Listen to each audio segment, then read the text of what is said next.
Hello ladies and gentlemen, this is Brock Beard from LASTCAR.info. For those of you who were tuned into my attempted live stream at 11 a.m., I apologize. We had some audio issues there, so we're going to go ahead and just try it fresh from the camcorder here. So, what I was making this video for, and the reason I was deciding to do something here today, is to sum up the 2018 season and looking ahead to 2019. I know not a lot of content has been coming here on the YouTube channel, so I've been meaning to kind of catch back up with that again. First of all, big thing we got to talk about is the book here, JD, The Life and Death of a Forgotten NASCAR Legend, my biography of the late JD McDuffy. This was certainly the big moment from this year when it was released back on July 15th.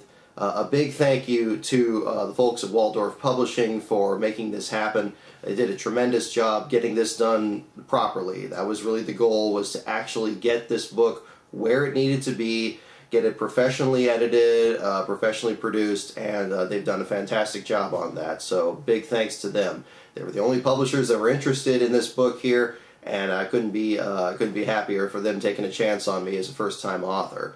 So if you're still interested in picking up a copy and you haven't had a chance to yet, I do have copies in stock, not just this one. I have a few other ones in stock here. You can check those out. Details are at my website. You click on this book cover on the top of my website. It'll have full details, as well as an Amazon link where you can find also it in paperback, as well as in the digital ebook, and also a audiobook that did a fantastic job on that as well. There is an Amazon link that still says that the paperback is out of stock. That is incorrect. The correct Amazon link is on my website, so if you go onto that page by clicking the cover, that will come up as well, and you will be able to find that. So this was a tremendous undertaking here. I had been interested in JD since I was in high school, and this is about 18 years ago now.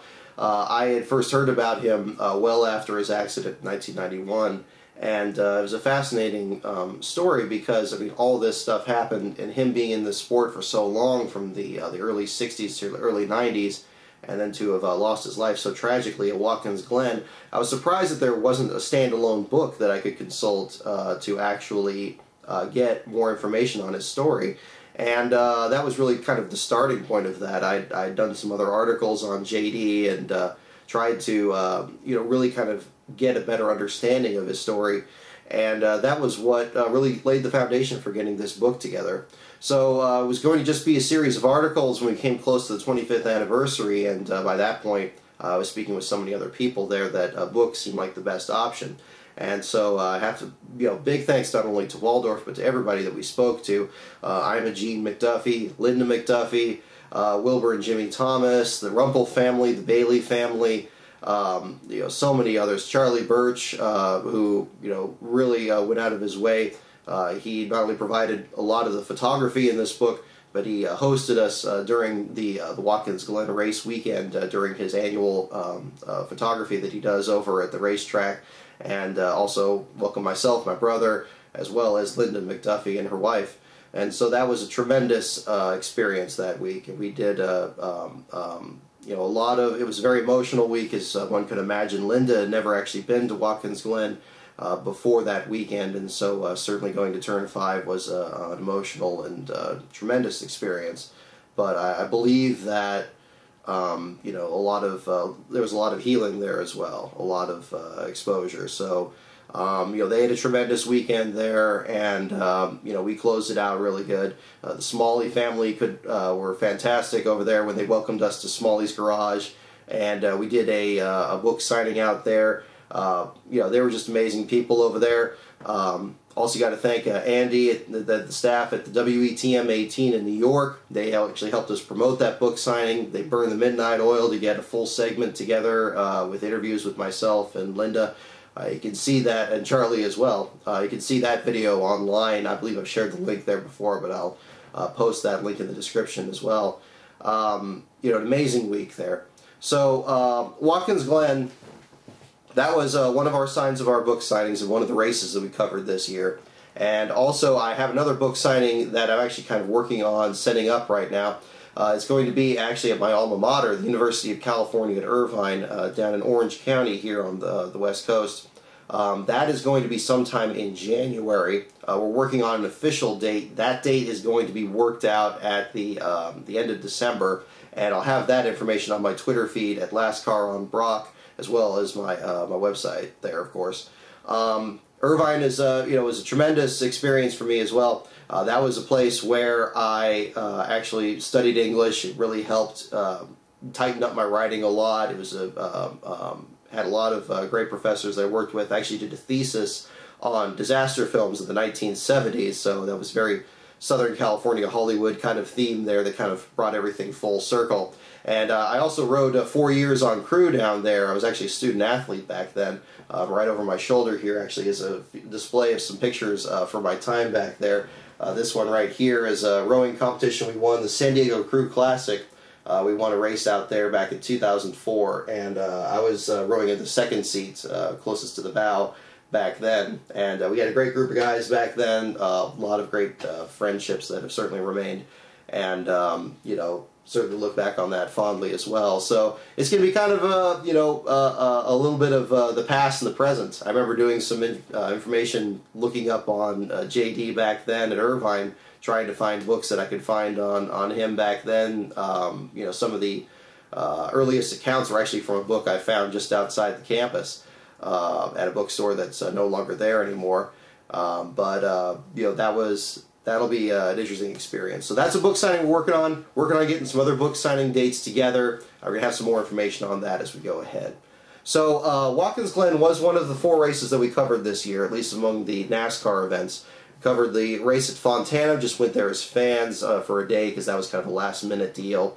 We did the full media deal at the Sonoma Raceway in June, and then just last week we got back from the ISM Raceway for the penultimate race of the Cup, Xfinity, and Truck Series, and that was the first triple header weekend I'd covered. Dropping in a quick edit here, I have to make sure that I mentioned William Soquet, who started working with the LASTCAR.info website this year. His first ever experience in the media world. I have to give a big thanks to him for the content that he's provided this year in the ARCA and the K&N West and East series, providing some new coverage with them, as well as the work he did at the Road America track earlier this year, his home track. So we really had 5 races that we covered this year, and again, just speaks again to how much we've grown in that time and how much we've been able to produce. So a big thank you to him for that. Looking ahead to 2019, and it's been tremendous. So a big thanks to him, as well as a thank you to everybody who's been sending pictures and stories of all these different last place finishers that have helped flesh out my own articles. Photographers like Christian Cole and David McQueen, and so many Ed Loves NASCAR, so many of these other channels, people that have been providing content. It's been a huge help. It's whenever we can't be at the track, it's great to see content from them, and that really helps us out. Great year all around on that. I feel like we got some very interesting coverage, and really are starting to kind of settle into a rhythm as to how I want to approach covering these races going forward. And that is my plan, is to do a larger part of the schedule and really build up our program. LASCAR is very much not that different from a lot of the teams that we talk about. There are a lot of smaller teams that, they usually start with a partial schedule and then develop into a full-time program. That is kind of the ultimate goal for myself.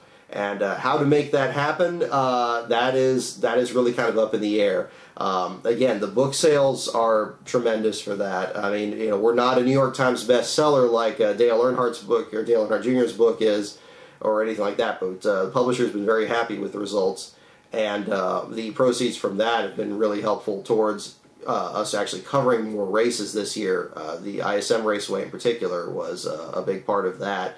And that is what I'm looking ahead to do, is to do some more races next year as well. We're still working on the details about which races. The ones that we are looking at the moment are going to be the spring race at Las Vegas, the spring race at Texas, so 2 races in March, going back to the Sonoma Raceway in June, of course, with our home track, and of course the reconfiguration back to the course layout that was used before 1998. That is one that's very excited about and I'd like to be a part of. And then after that, we're looking to meet back up with Robert Taylor, who invited us up north of the border during our trip to Watkins Glen, want to cover the Truck Series weekend, the standalone weekend at Mosport, Canadian Tire Motorsports Park, in August. That is the other date that we are looking at. And that'll be a great one because you got the NASCAR Pinty Series. You haven't covered them yet. That would be an interesting angle there. And the objective is to really talk about a lot of these small teams, interview as many of them as possible, follow what's going on at the back half of the garage, little things going on like that, and then cap it off in each race with the battle for the last place finisher and kind of track what's happening in the garage area. That routine, I felt, went really well at the ISM Raceway. I feel like I was getting really into kind of a rhythm that we could use going forward. We had an interview run a little bit long in the for the Xfinity race, but that was okay because that is actually something that I'm also working on in relation to another book that's coming out. So we're working on another book at the moment. I'm not ready to announce what the subject matter is going to be, but it is going to be very much in the same vein as the JD book right here, about a driver or a team or a time period even that doesn't get talked about that much in NASCAR, and trying to shed new light on that through research and interviews and really try to bring that to life. So this is not going to be my only book, and that the other book is already moving right along right now. So we're getting that together, and that is what I'm going to be working on. The release date, probably, we're still working on the information with that. We haven't really got to that phase of the process yet, but once we do, we'll have a date there, and we'll set that out. It might be more like 2020, yeah, gosh, should that be 2020? Yeah, I mean, I guess 2018, 2000. That's somehow that seems like that's further in the future, but times are changing. So that would be kind of the year. It sounds further off than it is, but it's not.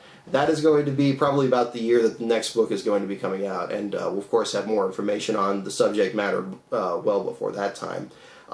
In between, we're looking at other forms of income to try to help keep things going with LASTCAR and try to keep covering more races. If we can cover more races than just 4, or even the 4 that we have scheduled next year, I mean, that would be amazing too. Been looking at different options with that.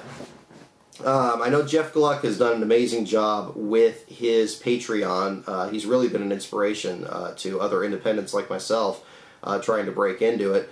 It's incredible what he's been able to accomplish. I know Aaron Bearden is doing a similar deal as well, and these other fundraising efforts to keep independent journalists out there. I had not really looked into that option myself. First reason was that we're still kind of growing this readership organically.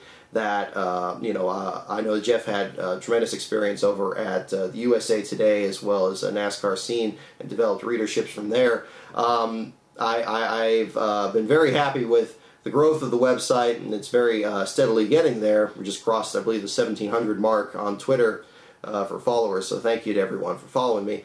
But I've been weighing different options as to what would be, would a Patreon be a good idea? Would that be something that that people would be interested in? And what kind of content or what kind of rewards would be something that would interest people?